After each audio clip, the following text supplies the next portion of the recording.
In this video, I'm going to show you how to calculate a company's net profit margin, which is sometimes just referred to as profit margin for short. So a profit margin is a ratio that's going to show you how much of every dollar in sales revenue that a company generates ultimately maps into its net income, its profit. Okay, so let's say, we've got the profit margin. We would calculate it by taking the company's net income and dividing it by the net sales. So hypothetically, let's take a simple example. We had a net income of $10 and then we had net sales of $100. Okay, so that would give us 0.1, and then we actually, to convert this proportion to a percentage, we're going to multiply it by 100. Okay, so that would give us 10%. So the profit margin for a company that had $10 in profit in net income and $100 in net sales, it would be 10%. That would be the profit margin. And so what is that telling us? That's saying that for every dollar in net sales, we could think of 10 cents, right, which would be 10%, as ultimately becoming profit. Now, so let me give you an example with a couple of firms that we can kind of compare. So let's say we've got Bebo's grocery store and Uncle Tito's luxury cars. And for Bebo's, they have net income of $2 million. Uncle Tito's has net income of $2 million. So they have the same exact profit. They have the same net income. But one of them had, Bebo's had $100 million in net sales, and Uncle Tito's had $15 million in net sales. Okay, so we can go and calculate the profit margin for each of these firms. So we just take the net income and divide it by the net sales. And so for Bebo's, it'd be $2 million divided by $100 million, which is going to be 0.02. But again, we multiply that by 100 and then add a percent sign, and we get 2%. So for Bebo's, they had $100 million in net sales, but every time they make $1 of sales, only 2 cents ultimately becomes profit. Okay, that's what the profit margin is basically telling us.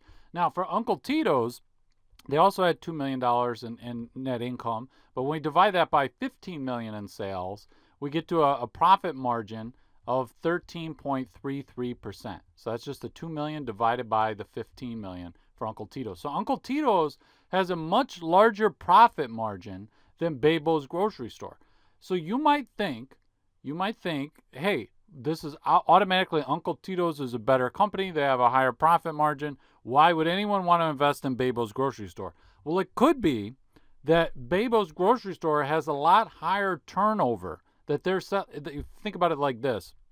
If you sell luxury cars, you don't have people walking in every 5 minutes to pay $100,000 for a vehicle, right? So you mark up the price. You might have a higher markup of the price. You're making more profit each time you sell a vehicle, right? So you have a higher markup for luxury cars because you don't sell that many luxury cars. So to make a good profit, you need to make sure you make plenty of profit each time you sell a vehicle. Okay. Now, for a grocery store, they're going to sell lots and lots of products, right? People are constantly coming into a grocery store, buying fruit, buying vegetables, buying meat, whatever. So you have a lot higher turnover, so you don't have to make as much profit every time you make a sale. If you're only making 2 cents of profit every time you sell $1 worth of goods, but if you make millions and millions of sales, like for example, I'm thinking about Walmart or other retailers, they don't have as high of a profit margin as some companies, but they're having so many sales transactions that it's compensating for the fact that they don't make a lot of profit on any given transaction. That being said, you would want to compare the profit margin to not only the company's performance over time. So for Bebo's, we'd look, and if we saw that, it was at 5%, and then it went to 3%, and now it's at 2%, we might say, hey, what's happening here? What's that? We're seeing a downward trend. Also, you would take other firms in the same industry. Notice in this example, we got luxury cars and a grocery store. They're not in the same industry. So we'd want to take Bebo's and compare it to other companies that are in the grocery store industry and see how does the profit margin for Bebo's compare to the profit margin of other firms.